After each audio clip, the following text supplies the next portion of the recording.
This Week in Virology, the podcast about viruses, the kind that make you sick.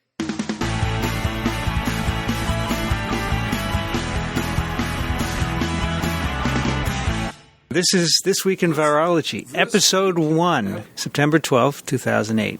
We're going to talk about West Nile virus. I'm Vincent Racaniello. I'm here with Dick Despommier, my colleague here at Columbia. That's right. And we're going to tell you about West Nile, but first let's tell you about what This Week in Virology is, or TWiV. You like that abbreviation? TWiV is very good. TWiV. Yep.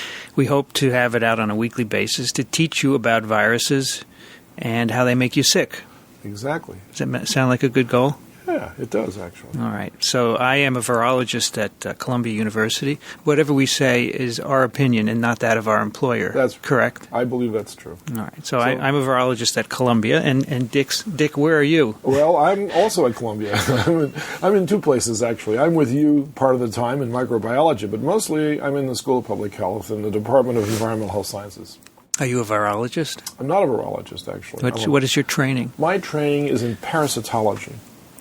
So if you wanted to know what a parasite was, I would have to tell you that a parasite is any organism that can take advantage of another organism to derive what it needs from that organism. And I don't mean predator-prey relationships, with lions and gnus. I mean a small organism taking advantage of a large organism. A typical example are head lice. Head lice are considered parasites because they are permanent residents in your hair. They don't always feed on you, but when they do feed, they need what you have. So they take away from your, let's say, biological mass in the way of sucking blood, and they use that for their own metabolism to make more lice. So sounds a bit like a virus. Sounds a little bit like a virus. Well, viruses are parasites too. They are parasites. What would be the one big difference between a virus and your parasites? Well, if you took a louse off my head, which I don't have, by the way, because I'm sort of missing a lot of hair. But if I had head lice, you could actually pick one off and put it into a petri dish, and you could manage to feed that probably, and it could make it on its own. If you took a virus particle, right, out of a cell, and threw that into a petri dish with everything you thought it needed, you're going to still have some problems, I think. That's correct. A virus can't do anything on its own. That's it. It's the ultimate parasite. That's it. It absolutely requires a cell in which to grow, in contrast to your parasites. Right, my parasites are bigger than your parasites, but nonetheless. Exactly. Another defining feature of viruses, they're very small. Yep. Completely dependent on host cells. Exactly. So viruses are not living. Are parasites living? Well, it depends on how you define that term, doesn't it? Something living is able to reproduce itself in some way. So a parasite fits that definition. Parasites can do that. I mean, we can get some parasites to reproduce in vitro, as we call it. That is apart from the host.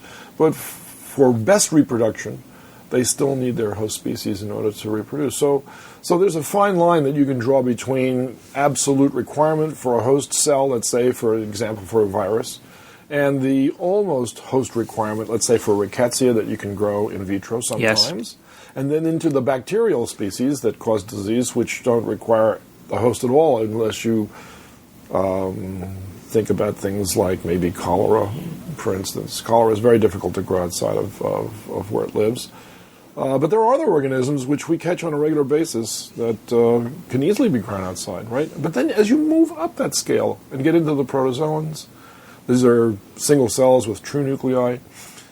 It becomes difficult again to grow these things. And we've had to work long and hard to produce things like the causative agent for amoebic dysentery, for instance, and Giardia. We've mastered malaria, we think, but it's still very difficult to get a lot of them to grow without the host. I think it's best to have a host. So everywhere you look at the relationship between the parasite and the host, you have dependencies. All right, that are created by the biologies of these two organisms. I wouldn't call a virus an organism, but anything up from that we would call an organism. A virus is a chemical, isn't it? Yeah, it's a collection of chemicals, organized chemicals. That's quite exactly a complex chemicals on its own can't do anything. That's it. But when it enters a host, it then can reproduce and cause problems, as the case for our virus today. Right.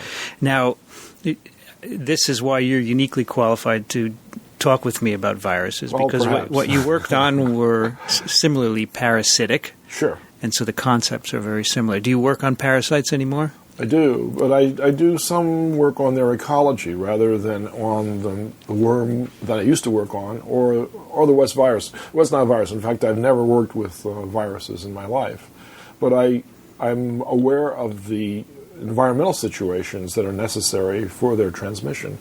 And so I've concentrated more on the environment that they exist in rather than the biology of the organism itself. Is that important? Well, it is actually. It's extremely important. In fact, if you're not aware of the conditions under which these things are transmitted from person to person, then you have no public health measure whatsoever to intervene with their life cycles. So this is what you call medical ecology. This is is my that correct? definition. That's correct. And perhaps that would be the topic of another This Week in Virology, Wow, I'd love that. especially how the ecology influences virus infections. Absolutely. It would be very interesting. You bet. Now, you've written a book, West Nile Story, I have. A New Virus in the New World. That's right. Now, why did you write this book? Well, there are many different reasons. You'll have to You edit need out to get once rich. Yeah, sure. And you can see how well that worked. You have a very fancy office here. I don't Yeah, but I'm not paying the overhead for this one, probably. I think the reason why I wrote the book was because I had some downtime, basically, between my research projects, and the virus infection had just blossomed in this country. In fact, before it came here, I was totally unaware of the fact that there was a West Nile virus. Why would we have ever heard of this unless it's a parasite in our own local area? So, in fact, in this book that I've written, you'll learn right away that we thought it was something else first, and we thought it was something that we do have in this country, namely the lacrosse virus, which is a relative of the West Nile virus, but it is not the West Nile virus. So today, West Nile is all over the U.S., It is. West Nile virus. Yes, but it is. originally it was not. Before what year? That's 1999. And what happened in 1999? Well, the summer of 1999, which we'll get back to this in our second presentation, was the hottest, driest summer on record for 100 years in New York City. Was also the year of a major outbreak of West Nile virus infection in Israel. And there's another book out, which I wish I had written, but I didn't, called The Perfect Storm. And in that book, you can read what did in these sword fishermen that ventured out too far and stayed out too long. All of the storms came together at the same place, and they lost their lives as a result of this. So if you create scenarios for outbreaks of disease, whether they're infectious or non-infectious, and you understand the conditions under which they arose, you can then rewrite that book and call it The Perfect Storm 4. So I could have actually rewritten this book and called it The Perfect Storm for West Nile virus. Why was 1999 the perfect year for this virus? It turns out that there are a tremendous number of coincidental events which conspired together to allow the virus to escape from its Israeli origins, that's not where it's originally from, but that's Where is it from originally? Originally, it's from the West Nile district of Uganda. Okay. And that's why it's called the West Nile virus. It was originally mistaken for African sleeping sickness, which is, in my bailiwick of parasites, that's a true parasite. That is to say, it has a true nucleus, and it's got a flagellum, and it's got a body. It causes sleeping sickness. It's transmitted by the tsetse fly.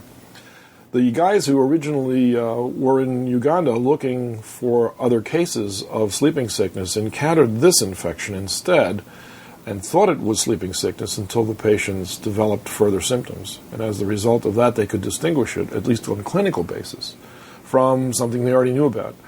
And so they thought that this was something new. So they took the blood back into their laboratories in England, and what they discovered was that they were dealing with these new filterable agents that we now come to call viruses. The next time we heard about this was in the 1950s in the Middle East. All throughout the Middle East, particularly in Israel, particularly in Palestine, and even in southern Russia, throughout the Mediterranean. Now that we learned how to look for it, actually, we were looking for the evidence that it was there, because we're looking for antibodies now.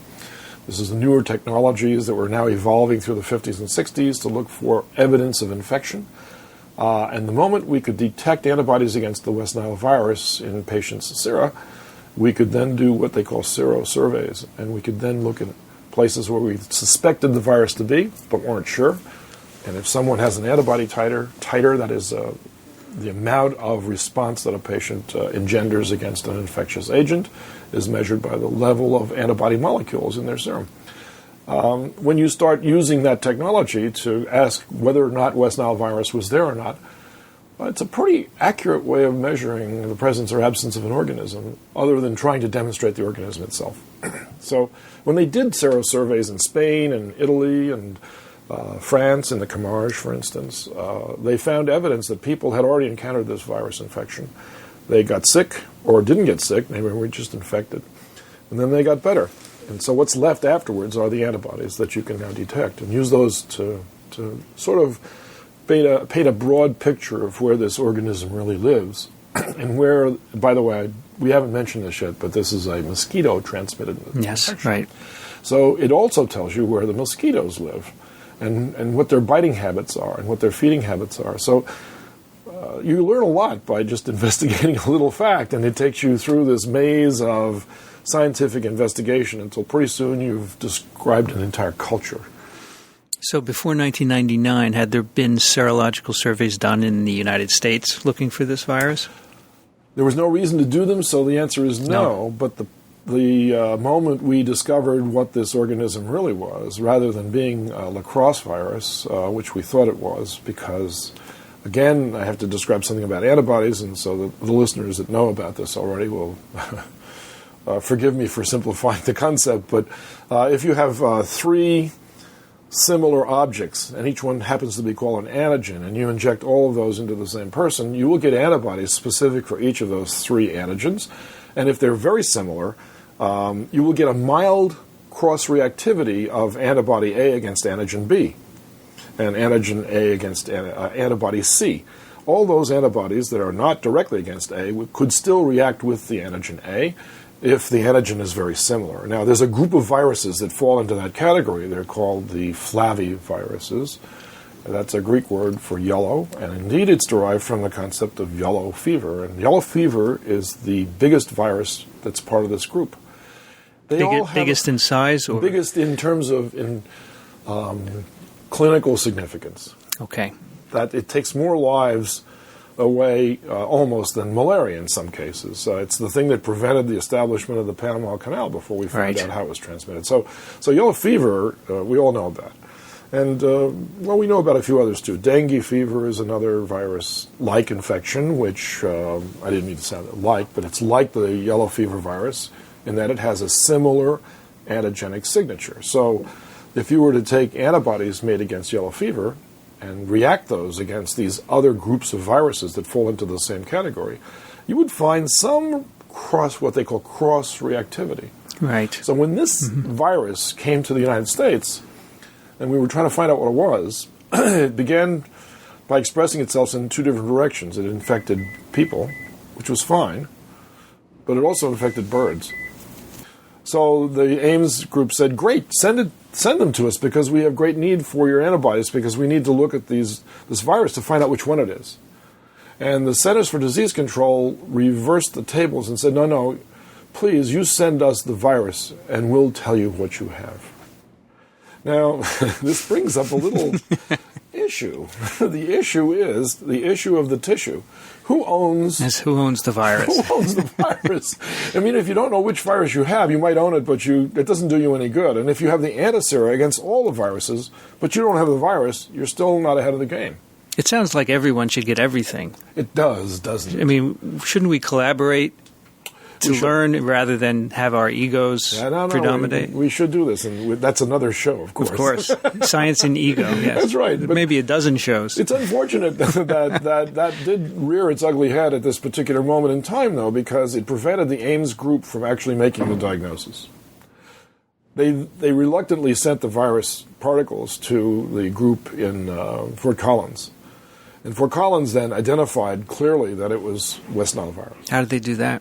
They did it by a series of inhibition tests using antibodies against a similar but different flavivirus group. The only one that strongly reacted with the virus and could not be inhibited by the other antisera against the other flaviviruses was the one specifically against the West Nile virus. Okay, so they were the first to say this is West Nile virus. That's exactly right. And not only were they the first to say it, they also got some sequence data from actually extracting the RNA from the virus itself and doing a sequence on the RNA molecule.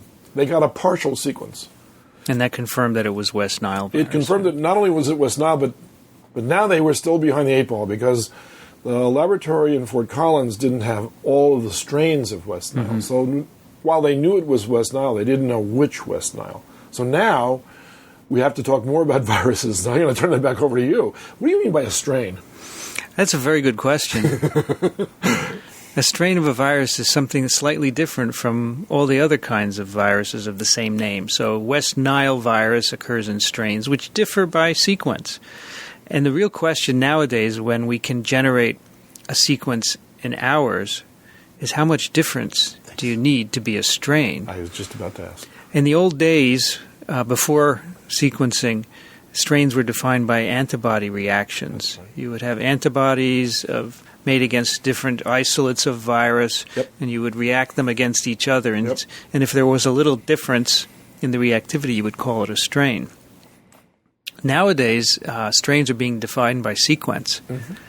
And in some cases, it turns out that to get a difference in antibody reaction with two different strains doesn't require very many changes in the nucleotide sequence. It's really quite amazing. And I've heard, I was at a meeting in May where the classification of viruses is overseen by the International Committee on the Taxonomy of Viruses, ICTV.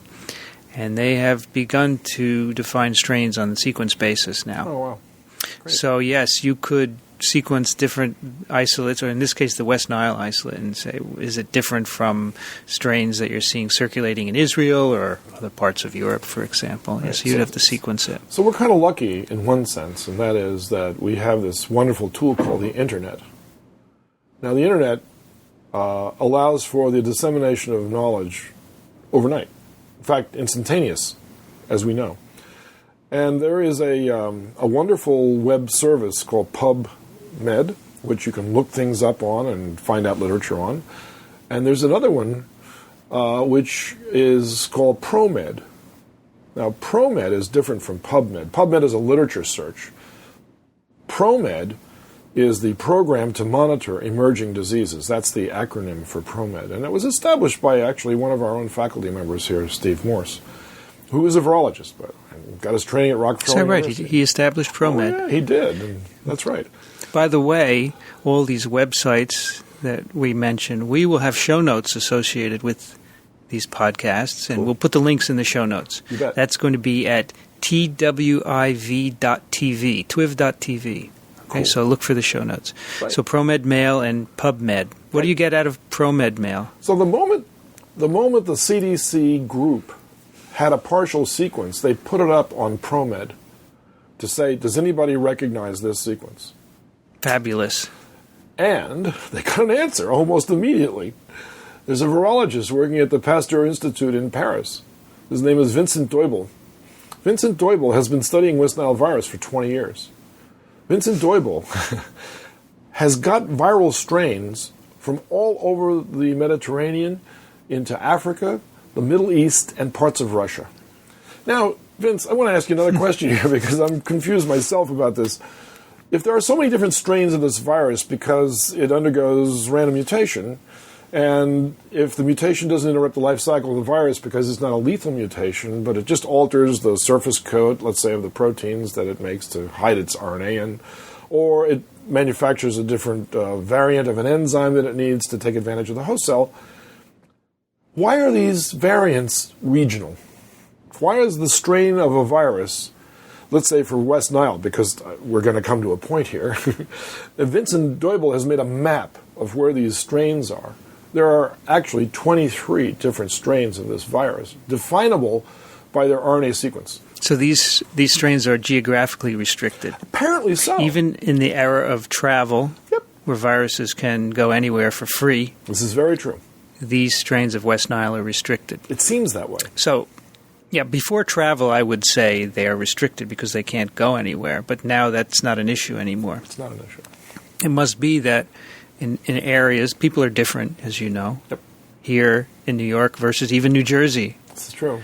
And they're different from the U.S. versus Europe. And those differences may allow some viruses to grow better than others. You know, for a virus to maintain in a population, it has to replicate in the host, has to grow in the host, has to spread from host to host. Yep. It may have other non-human hosts that it has to grow in, and those may, so animals, for example. Yep. So we haven't talked about this at all, but West Nile is a mosquito-transmitted virus, but it doesn't actually grow in mosquitoes, correct? It might. Yes, it does grow in mosquitoes. But that's not the reservoir. It's not the reservoir of the virus. Meaning, where does most of a virus grow? What animal host does it grow? Is it the mosquito or is it a bird? I think the reservoir is both.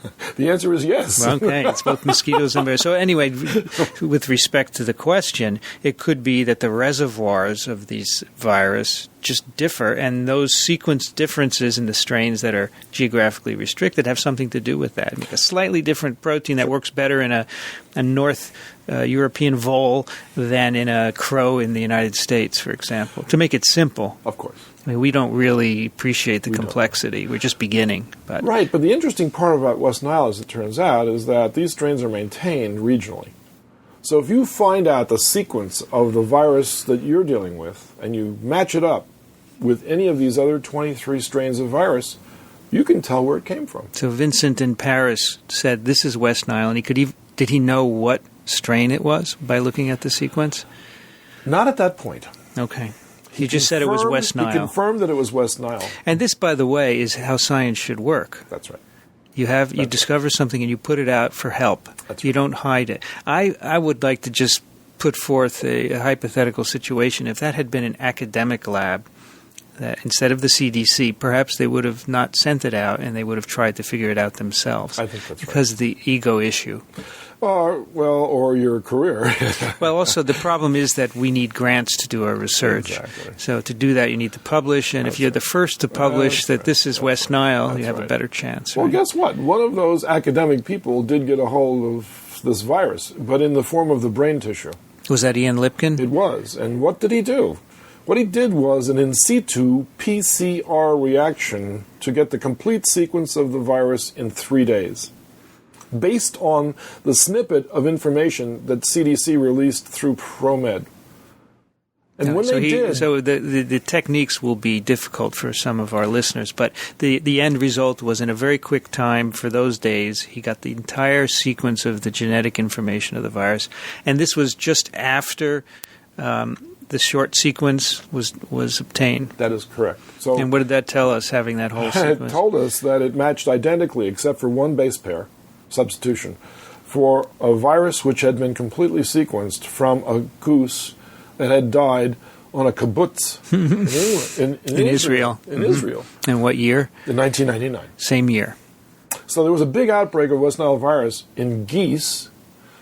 Now this is starting to tell us something about the complexity of this virus. Not only is it a parasite of mosquitoes, remember, viruses can't make it on their own, so they have to replicate even inside the cells of the mosquito. So that's a fact that you have to keep in mind about these things. The mosquito just doesn't pick it up and give it to something else. The mosquito picks it up, the virus invades its cells, and it starts to replicate. And in fact, it replicates at a rate dependent on the ambient temperature. And we're going to come back to this because it's not always a parasite of people. It's mostly a parasite of birds and other wildlife. Okay. So being a parasite of mosquitoes and birds means you would use this term promiscuous, because there isn't a single species of bird that's not susceptible to the infection. How do we know that? Because we can randomly infect any kind of a bird you want, and they will develop a viremia. At least the ones we've tested are susceptible. That's right. I'm sure we haven't tested every species of bird. Well, we've tested about every songbird in the United States now. Is that right? How have we done that? We've collected them because they die, And we've done the virology on one side, and we've done the antibody testing on the other side. So there's now a species list for this, for a host species that is about 150 different species. And how about aquatic birds? Are they also susceptible? Oh, yeah. Because they travel long distances, so Absolutely. you could imagine that the virus could readily spread that way, This is correct? True. In fact, there's no bird species that isn't susceptible, but some are more susceptible than others. And it turns out that the most susceptible to the ill effects of a virus infection are domesticated waterfowl. Why is that, do we Ducks and geese. I think because we've bred them for their breast meat contents rather than their ability to respond to a natural infection. Sure, right. So they're going to lose. Birds, the birds who died in '99 were American birds, Wild and birds. not That's right. from Africa in the zoo anyway. Correct. Is it because they had antibodies to the virus, or they're genetically resistant for some reason? Yes, they were. You're nodding. So. I'm nodding my head to the latter of those two choices because it brings up another huge issue of infection versus disease, mortality versus mild infection and mild disease. We know of many instances in human history, as a matter of fact, where a modern infection was introduced into an isolated community. Anthropologists are very much aware of this situation, and they hate to be the first one into an undiscovered, let's say, small tribe of Native Americans living in the South American jungle, for instance. Those people have remained genetically isolated for thousands of years, perhaps. Sure. And their immune systems are absolutely tailored to the local setting. They're not going to get sick from malaria. They're not going to get sick from leishmaniasis, but they will get sick from the common cold, or they'll die from smallpox. And we know what happened when the Spanish conquistadores came to this part of the world. Sure. There were 50 million people living here when they came. When they left, 200 years later, there was 5 million left. And it wasn't because of their military prowess. It certainly wasn't. They ran out of bullets really early. It was the pathogens that they brought in. That's exactly right. So if you're evolving and your immune system is evolving and the infections are evolving with you, it's sort of like a spy versus spy or a arms race. We've likened it to an arms race, but it really is an attempt at symbiosis. The attempt at symbiosis is, I don't want to hurt you. I just want you to spread me from one bird to the next. And the bird says, as long as you don't hurt me, come on in. And so the bird gives up a little something for this. In the beginning, all the birds die except for a few. And you Correct. know why the ones that don't die didn't? Because they were pre-adapted to this virus. Yes.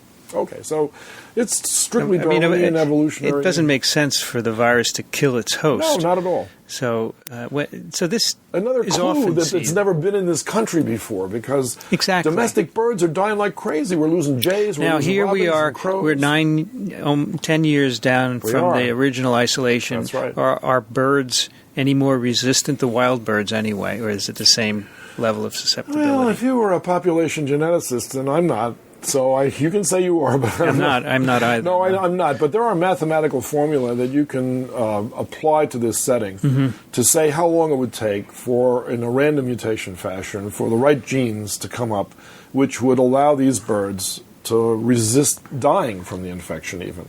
And there haven't been enough generations of birds yet. You only get 2 generations a year out of these things. And we've lost 90% of our crows. Well, there is And they haven't come back. There is an incident, a related incident that sheds some light on this. You may know that some years ago, a European rabbit was introduced into Australia, Yeah, I know this one. and it bred uncontrollably. Right. There were rabbits everywhere, and the Australians said, we have to get rid of these rabbits. That's right. So they introduced a rabbit virus to kill them off. Dr. Fenner, as a matter of fact. And the first year after the initial introduction, I believe 90% of the rabbit population died. But then the following year, Yep.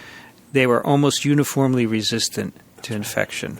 It's only within a year, so perhaps rabbits multiply quicker than crows do or They other have more birds. offspring per Yes. litter also. They But really do. eventually you would suspect. That's right. And humans reproducing so slowly We're not take forever. But you would imagine that eventually any viral disease in humans would reach a level where it is less pathogenic. Well, You evolve to a level. Take influenza. Such. I mean, that was in 1918. We had a huge outbreak of influenza around the world, right? It was pandemic. Correct. That's correct. We lost something like 1% or 2% of the world's population. That's all. But it happened in a very narrow age group, from like age 10 to age 30, Right. which wiped out an entire generation of young people. That wouldn't happen anymore with that particular virus, but it would happen again with something else. In plague, for instance, which is not a virus, it's a bacteria, but it's still a good example. When it was first introduced in the 1300s, it wiped out like 2/3 of Europe. But 1/3 wasn't wiped out. The next time it came back was another 100 years from that. It only wiped out about 20% of Europe. And the next time it came back, which was 100 years later than that, it wiped out 1% of Europe. Of course, there are other things going on besides population. There, sanitation is improving and so forth. But yes, your point is well taken. That's it. So we have now in 1999 West Nile virus is here, and what I wanted to proof where it came from. Now, is this amazing that the virus that was isolated from New York City was only one base different from an outbreak of Israel? Well, as a virologist, I tell you that this is amazing, and why is that amazing? Well, from my perspective, it's amazing that it wasn't identical. I think it was a mistake on the base pair. So you think it was even the same exact virus? Yeah, it wasn't big enough. So what does that imply? What does that imply about how it got here? Okay, so that opens up a whole subject area of speculation, right? As to, so everybody wants to know if this was never here before, and we have serum banks of all kinds of human sera collected for different reasons, banked at the Centers for Disease Control and at the NIH in Bethesda, that you can go back and search to make sure that this actually wasn't there. And for sure, we haven't found any positive evidence that West Nile virus was in the United States prior to 1999. Okay. There were no big bird die-offs. I want to come back to the weather, though, because the weather was the trigger on this. But the perfect storm that created the opportunity for this virus was so fortuitous that you could not depend on being able to predict this ever happening again, all right? There was a huge outbreak in Israel.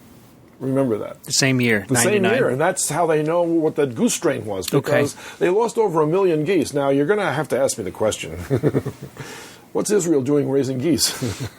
I wouldn't have thought of it, but what is Israel doing raising geese? Thank you, because you not only learn about the parasite, you learn about the habits of people, and you learn about economies, and you learn about sociological differences and similarities and eating habits and sexual habits. And, the moment you start investigating an outbreak of an infectious disease, it leads you down so many different paths that you tend to get lost along those paths until they converge back again.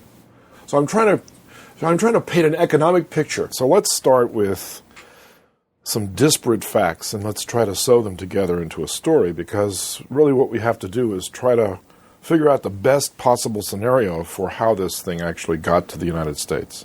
This thing meaning West Nile virus. It had never been here before. Did it go first class or coach? I think coach, because I actually came over in a little kid. So let's set the stage. First of all, there was a series of outbreaks of West Nile virus throughout the Middle East. And in fact, one of them was occurring at the moment that it occurred in New York City, almost simultaneously in Israel. This was in people? No. In animals? Interestingly enough, not. It was in domestic geese. In fact, millions of domestic geese in Israel had to be culled in order to get rid of the West Nile virus in that country. Is it fatal in geese? Domestic geese, yes. It is. All right. So why do they grow geese in Israel? Thank you. That was the question I was hoping for. So when you explore infectious diseases, you learn about everybody's eating habits, sexual habits, travel habits, everything. Because a lot of these diseases depend on distribution. Our habits and their habits have to mesh in order for us to create the conditions necessary for an outbreak. So in this case, West Nile virus, being a promiscuous virus, as we've already talked about, not only infects birds, it infects mosquitoes, it infects amphibians, it infects cold-blooded vertebrates, you name it. And the West Nile virus seems to find its way into that host. Now, just as an aside, Vince, you're the virologist here. What does that tell you about how this virus gains entrance into host cells? Well, it probably uses a receptor that's present on many different cell types and many different species of animals. And we haven't talked about such things yet, since this is the first That's right. episode. But a receptor is a portal on a cell surface that a virus can attach to and get into the cell so that it can begin to grow. Right. So in order to grow, it has to attach first, correct? Correct. Isn't that the first stage of a virus infection? So in this case, this virus seems to have found a universal receptor in the sense that every cell in your body is susceptible to this virus, although when it gets in your brain, it causes more problems. But it is distributed throughout your body. And by the way, the same thing happens in birds. So it develops into a dissimilar disease to humans. In fact, it almost looks like a hemorrhagic disease rather than an encephalitis for the birds.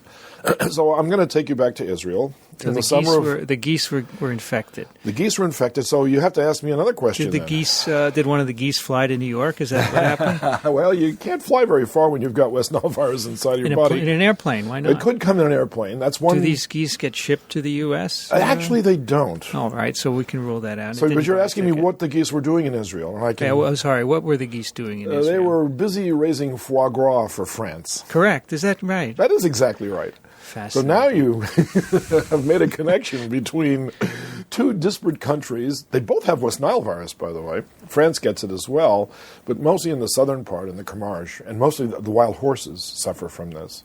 But in Israel, because they're on a flyway from Africa throughout the breeding zones for these African birds, the African birds are flying along. They look down, they see nothing but Mediterranean Ocean, and then the next thing they see is this green zone. Right, in Israel. And the green zone they've greened up the deserts. So here they go. They fly down to these kibbutzes. Mm-hmm. They start eating goose food, and they start drinking the goose water. And the goose water is a little bit.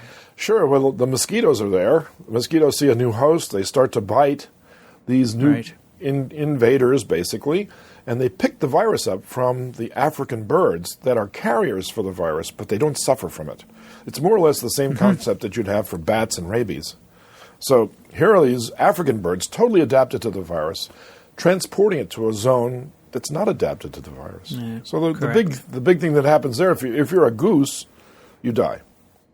And if you're an Israeli goose farmer, you lose your entire crop of geese. Right. So in order to prevent the epidemic from spreading, you kill all the geese. Culling. Just like what's happening now with the H5N1 strain of influenza virus in birds, Southeast Asia. It's the same deal.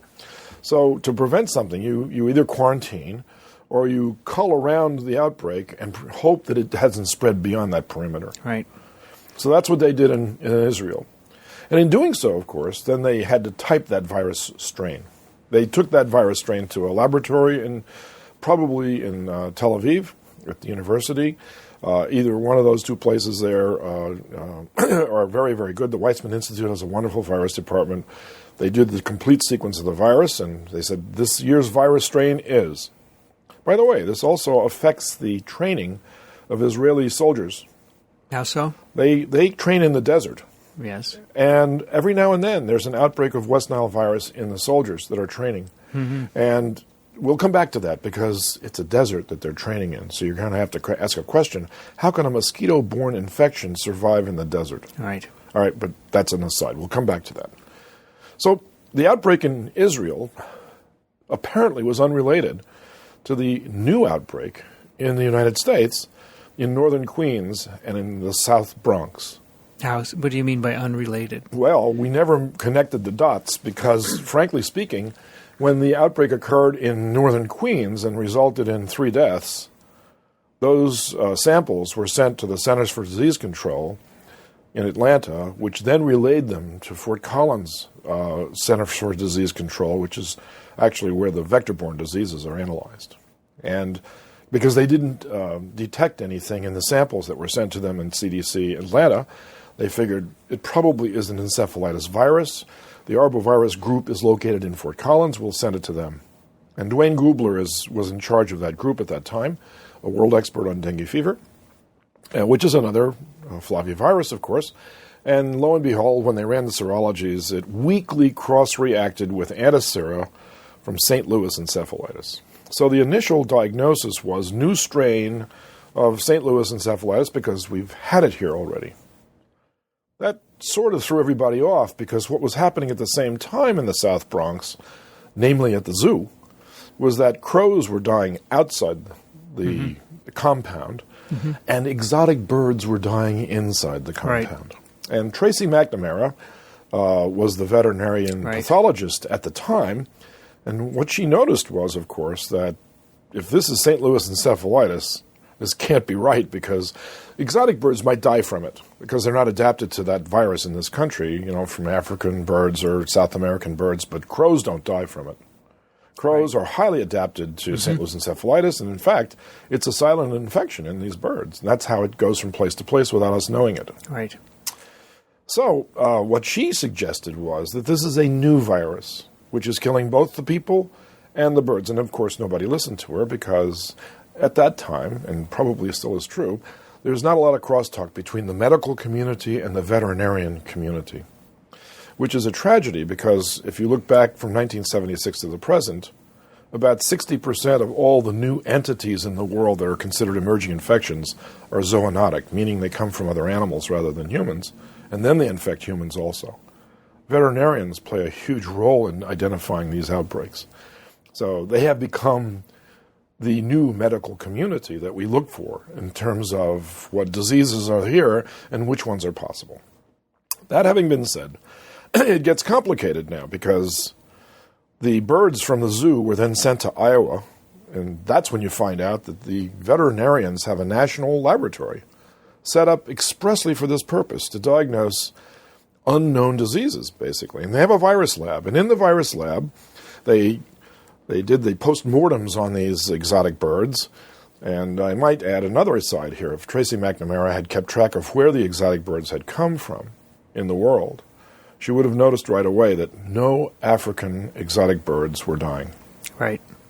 Only birds from either South America, North America, or Asia. It probably wasn't her job to keep track of that, but if you were a virus hunter, right, you would have to take or Dr. that House into account. Right?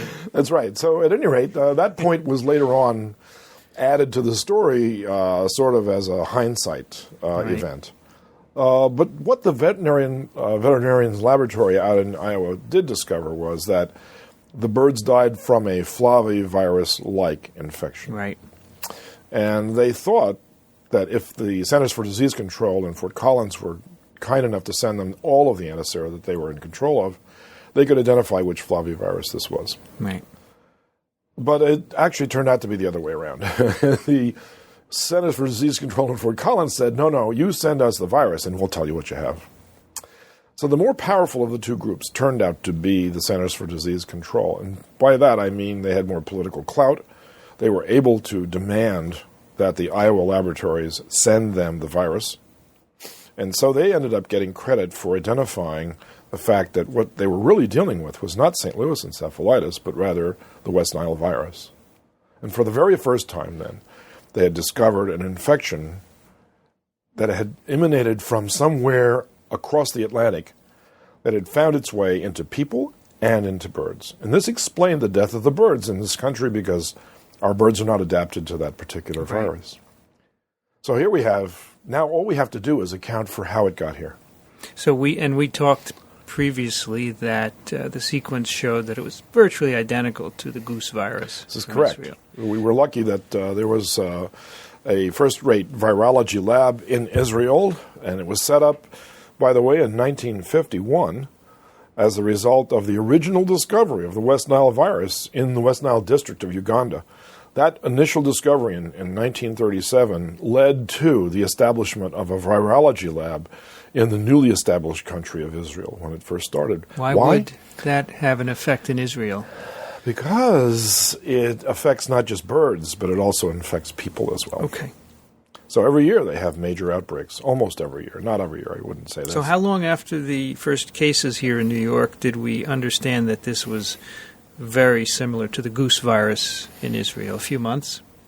No, actually it was actually the goose virus isolate was somewhere in March or April, and the outbreak here did not occur until mid-July, early August. So there was a big delay as to how this thing came about. But the sequence, the aligning of the two sequences happened within a few months of the beginning of the New York outbreak. It happened within a few months. That's correct. And in fact, it happened in a few days once it was learned that it was West Nile virus. Okay. So the group in Fort Collins actually did a little bit of the sequence work on the virus just to make sure that that's what they were dealing with. And indeed, they put up on the internet on an information blog called ProMed the beginning sequence of this virus and said, this looks like West Nile virus to us. And they got an instant response from a guy in Paris at the Pasteur Institute. His name is Vincent Deubel. Vincent Deubel had all 23 strains sequenced down to the last base pair. And indeed, this little snippet that they sent and put up on the internet said, yes, it's West Nile virus, and so far it matches identically with a strain isolated from a goose in Israel in that year. Now, that wasn't the end of the story, of course, because other groups were interested in this virus too, and namely there was a group in California led by Ian Lipkin who had requested samples from both the veterinarians and the medical community, and the only responders were the state pathology lab in New York State. What they did was they sent him little pieces of brain tissue from the 3 victims who had died from this infection in northern Queens. Once Ian Lipkin had the beginning sequence of the virus, by using a technique called polymerase chain reaction, he elicited the rest of the sequence from the brain sections. The viral RNA is all throughout the tissue, infecting all the cells, as we've discussed before. So what he was able to do, for the very first time in the history of any infection, was to get a complete sequence of the genome of this organism from a tissue section. Without ever growing the virus. Without ever growing the virus. He amplified the RNA molecule, converted it to cDNAs, did the sequence, and in 3 days of working around the clock, said not only is this West Nile virus, this is the West Nile virus from those geese in Israel of the same year's outbreak. Now, that's a startling finding because it pinpoints the origin of this virus. But so how do you handle that information? How did it get here? Do you know? Do you know how it got here? Well, not only do I not know. No one knows. But nobody knows. But there are some cogent hypotheses and some believable hypotheses and some very unbelievable hypotheses. The first unbelievable one is that a mosquito hitchhiked across the Atlantic on an airplane, got off at Kennedy Airport or LaGuardia, and then somehow bit somebody. And then, that's... It's not unreasonable. Not unreasonable. I have seen flies in transatlantic airplanes. Oh, right. I know you can get malaria this way, and if you've ever flown on Qantas Airlines, you'll know that when you land, you don't get off the airplane until they come through with the insecticides. They spray it. Oh, they do spray it. They're very, very aware of this. But West Nile virus has been around the Middle East for a long, long time, and it's transmitted to birds all the time, and there are mosquitoes all the time. Why now? Why now? Okay, why now? Okay, so the mosquito hypothesis, although valid, is not high on my list. Because it could have happened any time. It should have happened way before this. 20, 30 years exactly right. of air travel, right. But it didn't. Okay. The second hypothesis involves the blowing off of course of migratory birds out of Africa. An even more less likely hypothesis. And these birds would have come to the U.S. in some way. Right. Okay. Right. Now, this does happen with exotic fish species. I'll give you an example. Tarpon are native to the south coast of the United States and the Caribbean. They're tropical fish, basically. But when there's an enormous warm spell, the Gulf Stream actually allows tarpon to come up as far north as Long Island before the currents start to lose their temperature on their way over to the British Isles. So people have actually caught tarpon off the beaches of Long Island on unusual weather events, which allowed them to migrate north. Normally you don't catch tarpon. No, you don't. Or you have to spend a lot of money to go to Belize to catch tarpon, basically. So the point is that birds being blown off course would have been noticed. An exotic bird from Africa would have instantly been noticed by somebody. A stork or a flamingo or, what kind of bird are we talking about here? And those are the kind of birds that actually do the migration. The third hypothesis is the most likely hypothesis, and that's the one that Vincent Deubel actually adheres to. and it's the one which I had developed independent of him. Both met at a meeting in Westchester the year after the outbreak, and we exchanged ideas. And I think the reason why we did this is he didn't know who I was, but I did know who he was. We sat together because we both have French last names. So there are some interesting reasons why people get to know each other. And as I was discussing my forthcoming book with him, and in it I discussed this hypothesis, he says, I thoroughly agree with you because I think this is exactly how it got here. And so what he told me was what I will now tell you. During this outbreak of West Nile virus in the geese, little kids and adults can also become infected. As the virus amplifies through the hosts and becomes more prevalent, the farmers and their children and their relatives can also become infected with the West Nile virus. And this happens on a regular basis. It just so happened that this year was an unusual year in many respects. It was very, very hot and very dry, so it favored the outbreak because it's transmitted by a mosquito that actually thrives under those conditions. So that particular host, which mosquito is it? It's a Culex mosquito. It likes hot weather. It loves it. And but it needs water to reproduce, correct? It does, and it actually seeks out polluted water. So there's no better source of polluted water than during a hot spell. Because as the water dries down, it gives off these organic odors which attract the mosquitoes to them. And that's where they find these polluted bodies. So it was hot not only in Israel but here as well. That's correct. That summer. And in fact, if you look at the records on the Weather Channel, or you go back to the National Weather Service and look it up, this was the hottest, driest summer in 100 years in New York City. And so by July, the conditions were absolutely perfect for introducing this virus into this country. So just the big question is, how was it introduced? And Vincent Deubel and I share the same view that it was introduced by a small child who had a viremic infection but was asymptomatic. Why not an adult? Adults don't get asymptomatic infection. And the reason for it is that if you're an adult, well, I wouldn't say that adults don't get it. Let me back up. For every case of West Nile virus in an adult, there are 100 inapparent infections. But in none of those adult cases does the viremia reach a level which would allow the transmission of the virus to the mosquito. The number of viral particles circulating in the blood are not high enough to infect a mosquito. Whereas it's already been shown that little children that acquire this infection, particularly in southern Egypt, which is the hottest, driest place I can think of, or northern South Africa, which is another hot, dry place next to the Namib Desert. It's a disease of children. And how do we know this? Because there isn't a single adult case recorded in those areas. And when you do serosurveys, you find everybody is positive. So they must have caught it as a child. Now, there's a lot of records out there that when this disease was first described, I should say, there were some deaths in children, particularly in places like India and throughout the Middle East. It's got about a 2 to 5% mortality rate, even in children. But the rest of the infections in children, even though they may reach viremic levels necessary to transmit this from one person to another by mosquitoes, never results in clinical disease. And the reason for that is very simple. An encephalitis is a swelling of the outer membranes and also of the brain tissue itself. And in an adult, the brain case is solidly shut.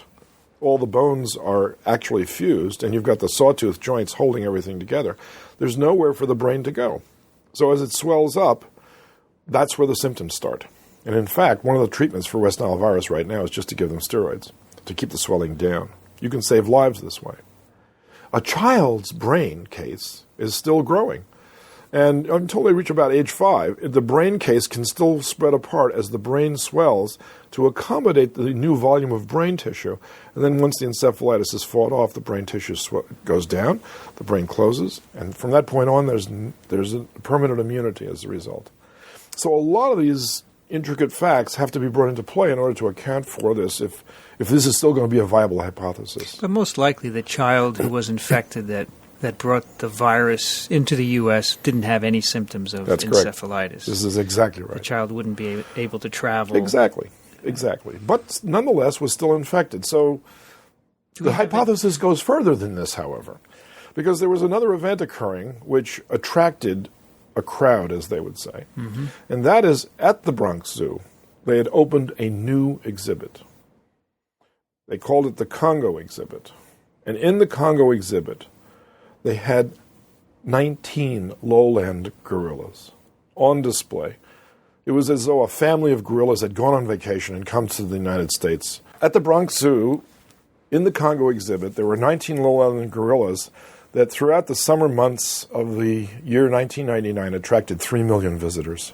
My hypothesis includes the visitation of a small child, a viremic small child, visiting relatives in northern Queens, who then said, "Wait till I take you to the Bronx Zoo. You're not going to believe what you'll see."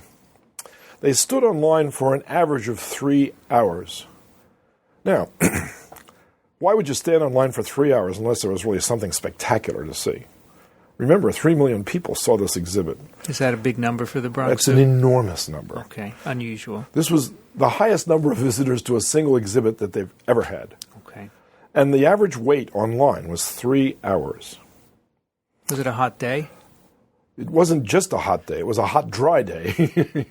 As those novels open, it was a dark and stormy night. It was a hot, dry summer day. And there was one other factor here that you can throw into the equation, which was absolutely essential. And that is that the Congo exhibit was situated adjacent to the Egyptian pond. They called it the Egyptian pond because it was loaded with Egyptian geese. This is a wild animal now. The Egyptian geese were kept on this little pond just to the side of the Congo exhibit. Now, the pond itself was essentially the most polluted body of water at the Bronx Zoo at that point. And let me guess, it had mosquitoes breeding in it. Yes. That was a good guess, Vince. In fact, everyone recalls how annoying it was to stand on line for 3 hours and be bitten alive by mosquitoes, waiting to see. There are records of this. Yeah, everybody showed up in shorts and short-sleeved shirts, and everybody said how intense the mosquitoes were. Now, I must tell you that Culex is not a day biter by definition. It is not a day-biting mosquito. They prefer to bite at night. But when there's so many people around, and when there are so few other things around to bite, namely what they really prefer is birds, hot, dry. If you're a bird, you go to where it's cool and wet, leaving people as the only victim. So here was this little kid waiting on line for 3 hours, giving his blood to the mosquitoes, which then turned around and on a second bite passed it on. Could pass it on to all the birds. Did any of the Egyptian geese die? None. Because they were from Egypt. They were That's actually right. imported birds, so they were immune or resistant to. No African bird died at the zoo. None of them. The Cory bustard didn't die. Mm-hmm. The African flamingos didn't, but the South American flamingos did. So you even have those differences there. There are two species of flamingos. It was a very, very interesting tapestry of facts after the fact, of course. And there always has to be a coincidence for a new infection like this to emerge. That's correct. And maybe at some future point when we talk about SARS, we'll explore similar tapestries as well. So now the virus is introduced into New York, and it finds its way to 3 victims. More than that, actually. There were 5 sick people. No, 6. And probably many more infected who didn't have symptoms. Correct. In fact, we'll get to that in a moment, but actually 7 people ended up dying from this infection.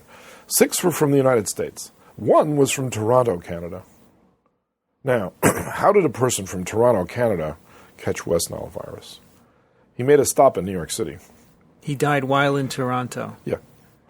He flew from Europe, stopped in New York, got off the airplane, probably went to the zoo. I don't know the facts involved in this, but if I were a tourist and I had a day to do something and I heard about this lowland gorilla exhibit, I might have been tempted to go for just a day and wait online, and somehow this man encountered this virus either in northern Queens or in the southern Bronx, one of those 2 places. Now, if you're from Toronto, it's unlikely that you'd visit northern Queens for any other reason unless you had a relative that lived there, and perhaps he did, because it was now the focus of the infection. There were actually 2 foci of infection. So you have to say why that is true also. And I think this little kid's relatives lived in northern Queens and took him to the Bronx Zoo. That's exactly what I think happened. But there is virtually no way to prove this. So that makes the best sense. Now, of course, you're going to ask another question then. Okay, so how many people from Israel come to the United States during the summer months? I would guess very many, right? 300,000 a month. Yeah, so it probably wasn't possible to trace any particular. Among those are many children, I presume. Correct. But and so, what about children who live on goose farms? Maybe you could narrow it down even further. Maybe. Was that attempted or not even? They don't have the records. If it was, I'm not aware of any of those explorations, but it's likely that at least one of them had been from the farm. There aren't that many people that live in Israel altogether. Sure. It seems like almost everybody from Israel comes to the United States at one time or another during the year. Well, it's a plausible hypothesis. Yep. And what we learned from it is that next time there is an unusual outbreak, we need to pay attention to the details. This is all true. Always. It's the devil, as they say, is in the details. And in this case, you won't have an outbreak of West Nile people unless it's hot and dry. Let's take this fast forward now. Sure. So 1999 to the present. This is 2008. The virus has been here for 9 years. What has it done in 9 years? It's infected birds in every single state. It's infected people in every single state except Alaska and Hawaii. It's gone to Canada. Yes, it's all throughout central Mexico. Canada. Mexico, Central America. South America? Not to my knowledge, but it's throughout the Caribbean. And remember, this is a parasite of birds mostly. I'm worried about exotic birds. I'm even worried about the California Condor Recovery Program out in Utah. Those birds will be highly susceptible to this virus if they ever encounter it. So there are what is the season now? In the summer, the warm months? It's interesting. The season starts early because this virus overwinters in Culex pipiens. The mosquito species that transmits it in the United States is primarily Culex pipiens and Culex tarsalis. Those are two pollution-loving mosquito species that are closely related, and they're found throughout the United States. The one in Europe is there are two other species, Univitatis in Africa and Molestus in the Middle East and Africa. So, but those two species of mosquitoes breed in temporary bodies of water that are actually polluted. So once we create those situations, let's say you're an army on bivouac in the middle of the desert, you still have to drink. And you do your shaving in the morning and you brush your teeth, and somehow that water gets deposited. Maybe there's a receptacle that everybody has to spit into because they want to sanitize. Well, that's where the mosquitoes find their breeding sites. And that's why in the desert in Israel the soldiers get infected. That's correct. And in fact, there are no records of human outbreaks that are not associated with hot, dry weather except one. And that was in Romania.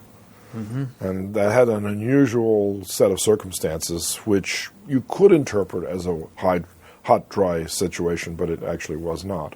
It's the only one that doesn't fit that epidemiologic pattern. It's not unusual for the Camargue region in France, this is the swampy lower region along the Mediterranean, to have outbreaks of West Nile virus, but mostly in the horses. So remember, it's so promiscuous that it'll infect every mammal, right? Horses are 40% mortality rate oriented with regards to this virus. That's an enormous number. That's why we have a vaccine for horses. Well, that's exactly right. That's because you don't want your racehorse to be infected. Exactly right.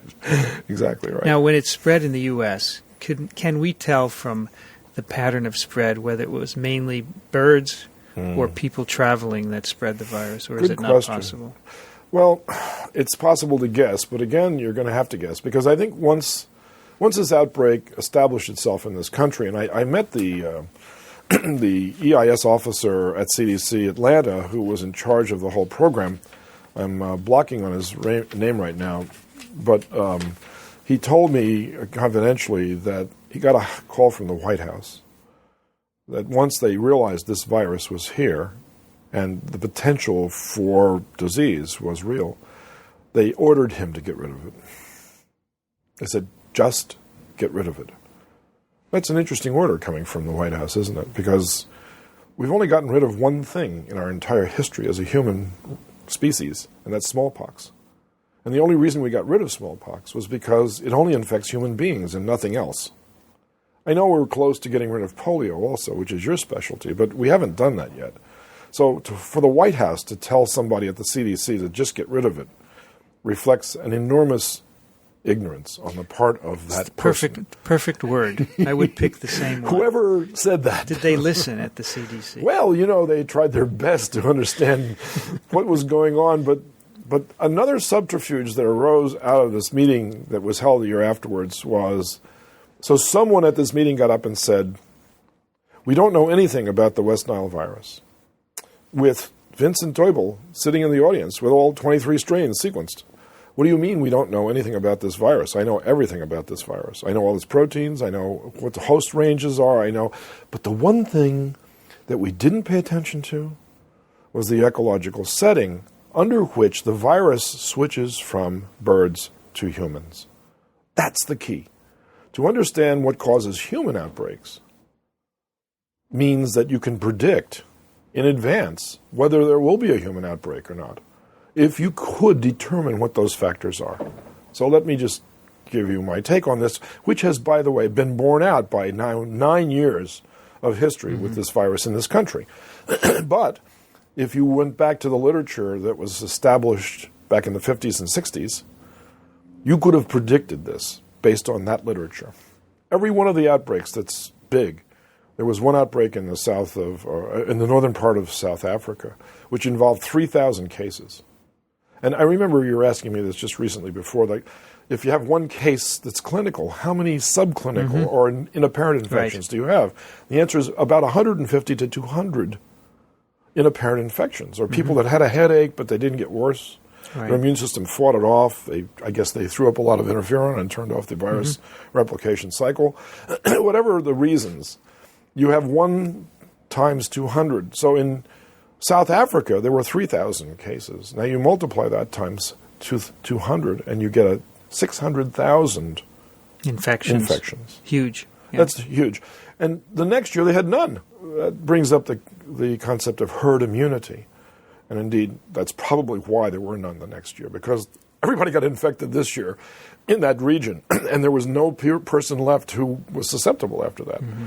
The same thing happens in massive epidemics for other things, too. Sure. So in the United States, after 1999, I began tracking the weather patterns to see whether there was a correlation between hot, dry periods and the switch of the virus from birds, which was rampant during the cool, wet periods, to people during the hot, dry periods.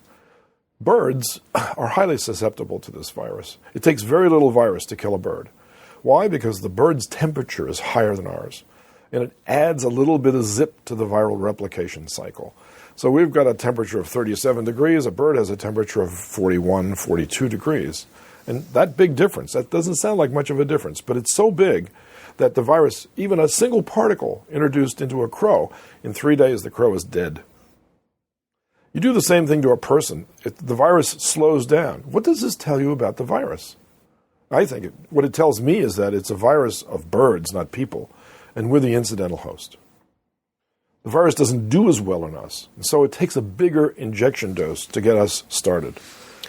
So now, to get a bigger injection dose started requires the mosquito living at a higher temperature for a while, because the Israelis did a wonderful set of studies on this. They infected mosquitoes artificially and then held them at various temperatures and then measured the viral titer inside each mosquito. And for every 10 degrees increase, you get a doubling of biochemical reaction. That's also true for the viral replication cycle. And that's what they exactly showed. If it's 80 degrees, it's this. If it's 90 degrees, it's twice as much. If it's 100 degrees, it's twice as much as that, or 4 times that of 80 degrees. So what you've really got here is an amplification process that's temperature dependent. That's number one. So the viral dose per mosquito is higher at hotter temperatures. Okay. And in fact, as far as I know, there's never been an outbreak in humans when the temperature never exceeded 90 degrees. I've looked at this now for 7 years in a row, and there hasn't been one single incident of an infection where the ambient temperature in that region has not exceeded 90 degrees. So it needs 90 degrees or more in order to hyper-infect the mosquitoes enough to infect people. That's number one. Okay. Number two is that when it's hot and dry, you're a bird. Hot and dry for a day, that's not a problem. Hot and dry for 3 days, still not a problem. Hot and dry for a week, you're starting to get hungry. Remember, birds eat about 10 times their weight every day in food just to keep them alive because of their higher rate of metabolism. The seed-eating birds, the insect-eating birds, they all have the same metabolic requirements. During hot, dry spells, what happens? The number of plants drops off, and the number of insects drop off because the number of plants drop off, because that's what the insects are eating. The ecology changes. You have 3 weeks of hot, dry weather. You have a month. You have 2 months. Take New York City back in 1999, the hottest, driest summer. Starting on May 21st, it didn't rain until August 13th, I believe the day was. A whole 2.5 months without rain. So the bird population during this time is reduced.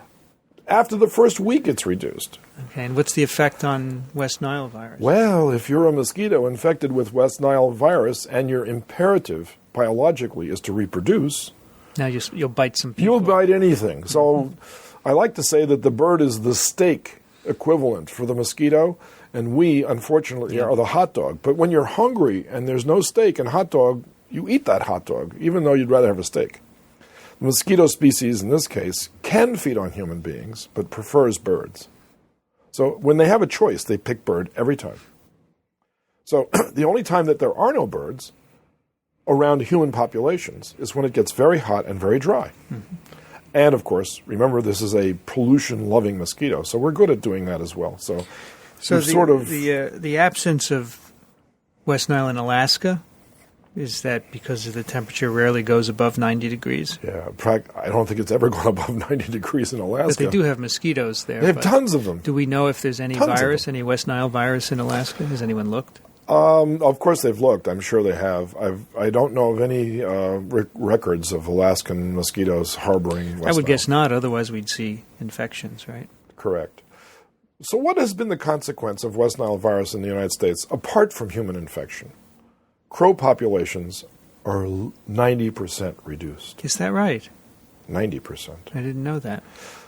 Blue jay populations, robin populations, the corvides are reduced, greatly reduced. In all states? In all states.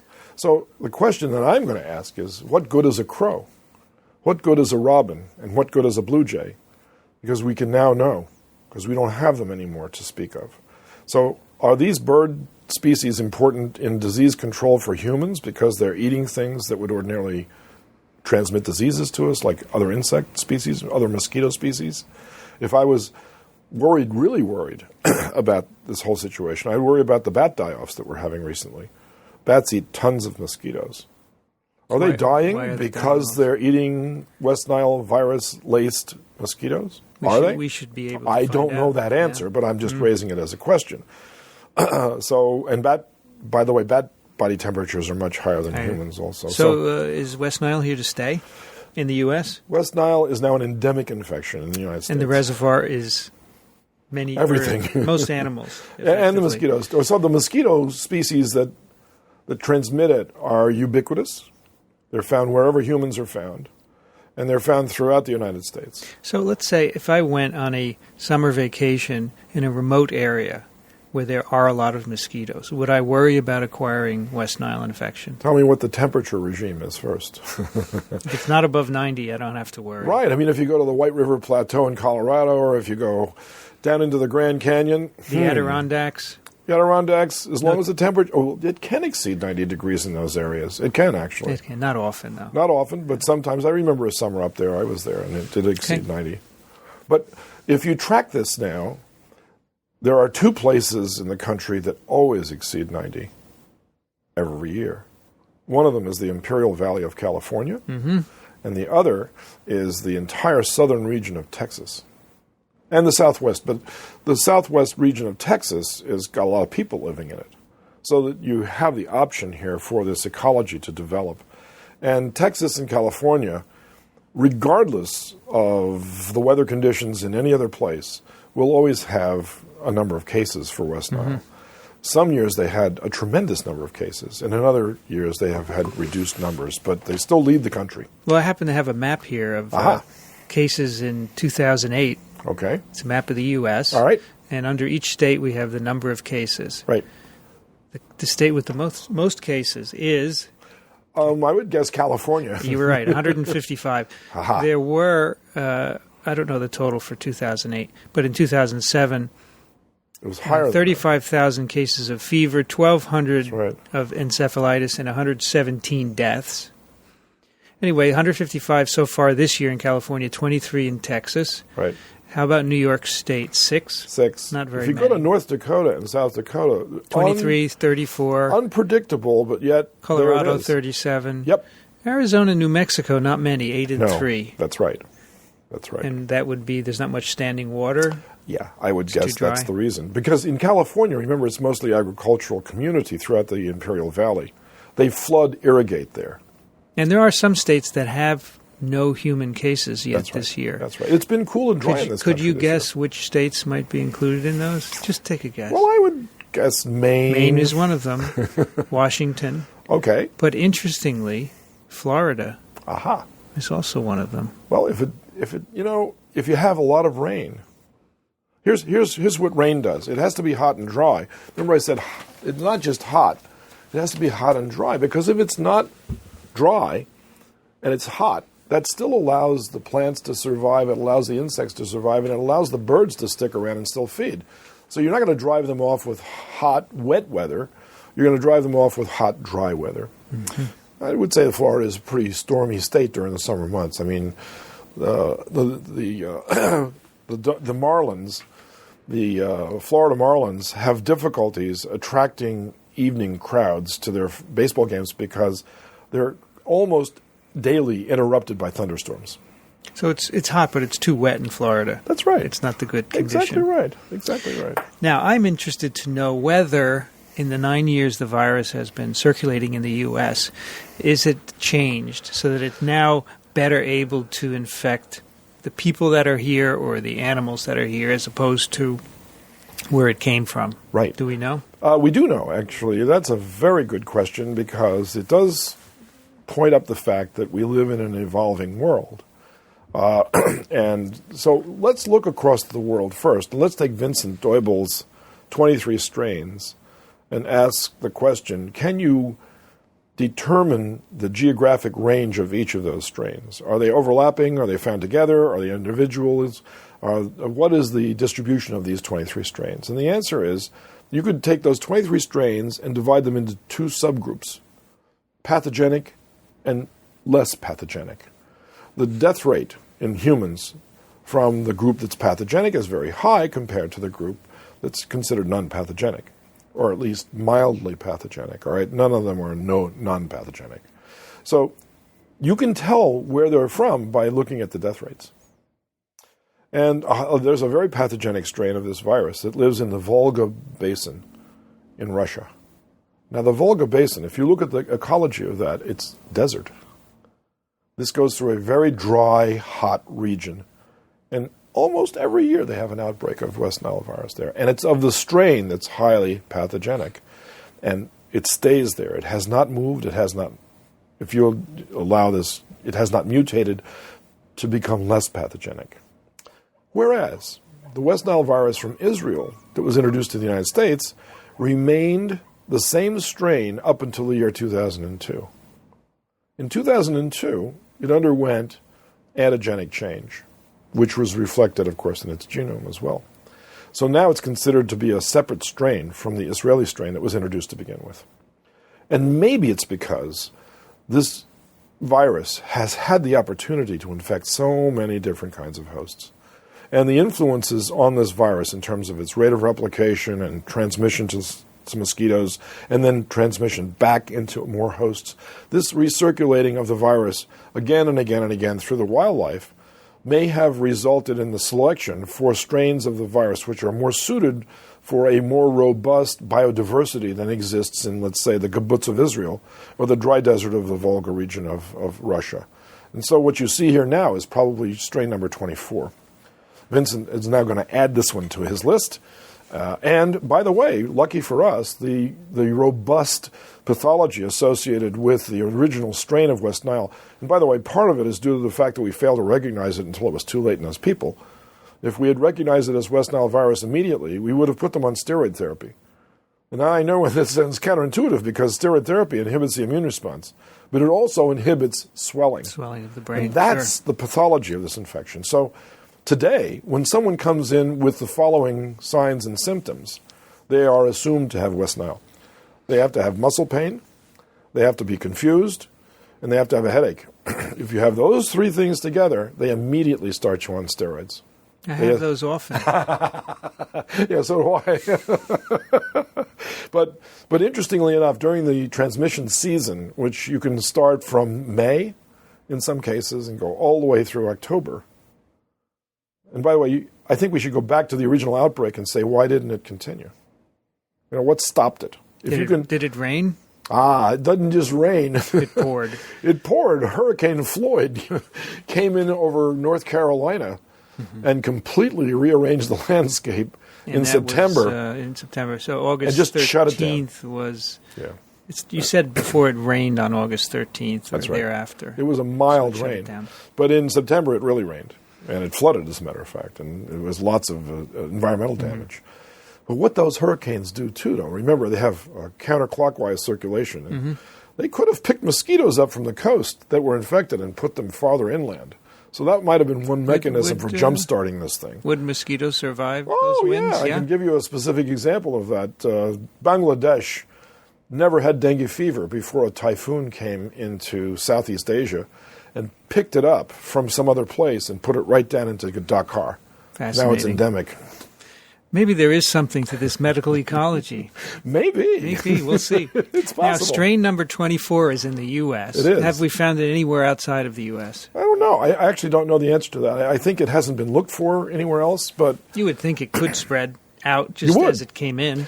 Well, I think this is the strain that they're seeing that's down into Central America and up in the southern tier of Canada. I think that is the strain. It's the 2002 strain. And I'd like to see it cross an ocean. Or perhaps I should rephrase. I don't go back. want to see it, but I'm curious as to whether it would go back or across the Pacific. And if it does, would it revert back to its older pattern because of the wildlife influencing the outcome of the infection? Yeah, wonderful question. That's the interesting part. Oh, go ahead. Virology is fascinating. It's an amazing It's world, an isn't ongoing it? experiment. It's dynamic. Here's one of those science news magazines. This is a pretty good one, and they featured on their cover in the August 30th, September 5th edition the following statement: "Vive le virus," or "Vive le virus," evolution's most creative force. Evolution's most creative force. Most creative force. Absolutely. There's no question it's influenced evolution. So something we've only realized recently. Correct. Do you know Luis Villarreal? I know the name. I do not know the individual. He wrote a Scientific American article a few years ago asking the question, why aren't viruses on the tree of life? Because even though they may not be living, they certainly have influenced it. Absolutely. Same idea.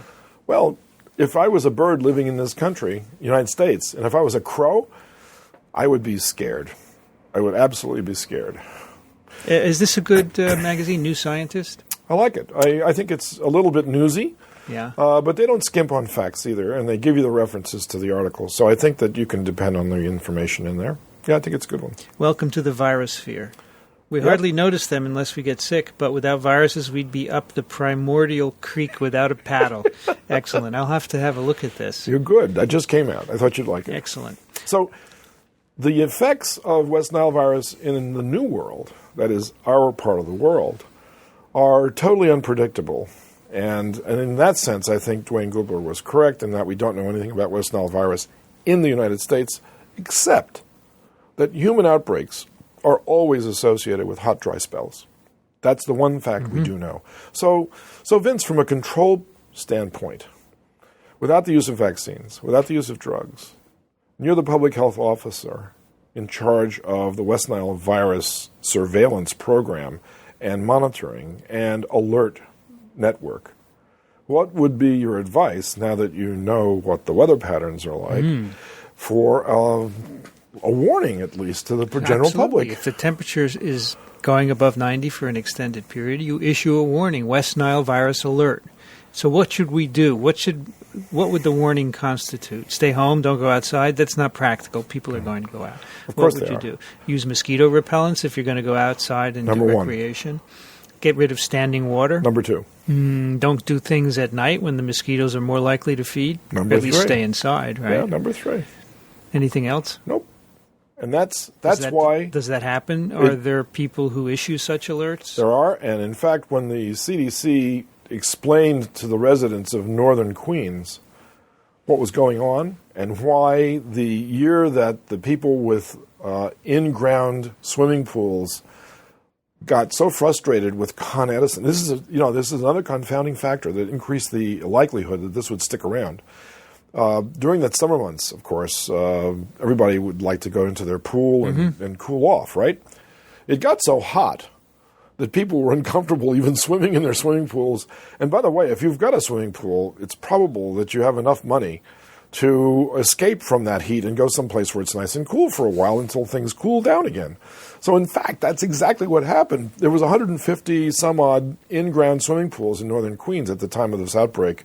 And about half of the owners of those pools vacated the premises to go off to, let's say, Zermatt, Switzerland, or I can name some other nice cool places to go to. Some of those cool places are hot, actually. And when they were gone, they didn't chlorinate the pool. No, here's what happened. Con Edison, its infinite wisdom to try to save on electricity, upped the rates.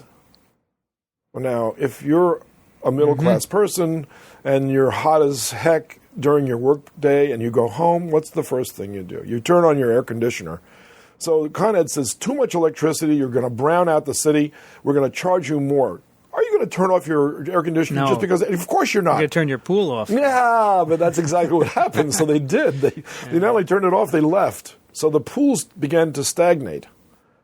And as the summer progressed, the water got lower and more stagnant. And now these late night parties, starting at 10 and ending at 3 or 4 in the morning, would the absolute perfect storm for transmitting this disease. They did a survey on the community the year afterwards to find out how many might have been involved in the outbreak. You'll never guess how many people they said were involved in this outbreak. 8,000 people living in northern Queens had inapparent infections. That's how many seropositivities they estimated from their random sampling of northern Queens. It's an estimate, though. It's not an actual It's an estimate, number. but it's a pretty good estimate. Okay. So 8,000 people got bitten and infected during that outbreak. The residents of northern Queens have never stopped turning off their pumps. They keep them on no matter what. Because now they know that stagnant water encourages the spread of this disease. Sure. So the lessons are learned, but I don't know for how long. That's another question, of course. These memories are short, unfortunately. They are. The next big crisis forces you to focus on something else, right? Has there been an outbreak of a similar size since then in New York City? No, there has not. There has not. Probably has not been as hot. That's correct. In fact, I will give you something even more remarkable to think about, and that was the next year, the year 2000, was the coolest, it was the coolest, wettest summer on record for 100 years. Here you have the hottest, driest, 1999, the coolest, wettest in the next year. It almost shut it down completely. The only outbreak we had was on Staten Island. How many infections in that outbreak? 10. Less than 10. Something like that. Other parts of the country, however, did have more. Right. But 2000 was a bad year for West Nile in this country for people. It was a great year for West Nile and birds. And this absolutely spread the infection. Now, you're going to ask me, how does a virus infection that's spread by mosquitoes and birds primarily make it from the East Coast to the West Coast in 3 years? Because that's exactly what happened. That's very fast. You think so? And there's only a transmission cycle in the summertime. Okay, well, the original hypothesis that we rejected out of hand was that a mosquito hitchhiked a ride from Israel on an airplane. It's not unlikely that could happen, but... Well, that's probably what's happening in the U.S. But every day, you could have mosquitoes in cars and in trucks and on produce. Absolutely. Going back and forth. But there's another thing here. Crows are the primary host for this infection. Crows are roadside feeders. The ditches on major highways accumulate water in the summertime. And the crows get bitten. And that stagnant water, the crows, and the drafts from cars could actually, by wind alone, spread this mosquito infection down that main highway until you get to the desert primarily.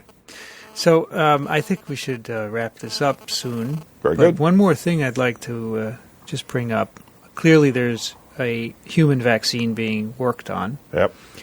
And I assume at some point it will work and be tested and be licensed by the FDA. So I assume this will be a voluntary use vaccine, not mandatory.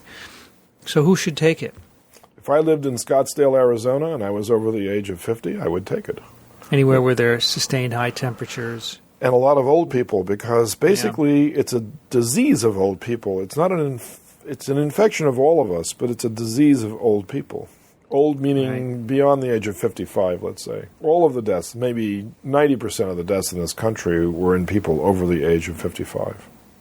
So I also assume that if there were West Nile conditions, as we talked about before, high temperatures predicted for a while, that would be a good time to get immunized. You have or avoid. Or go away. That's right. Go to Zermatt.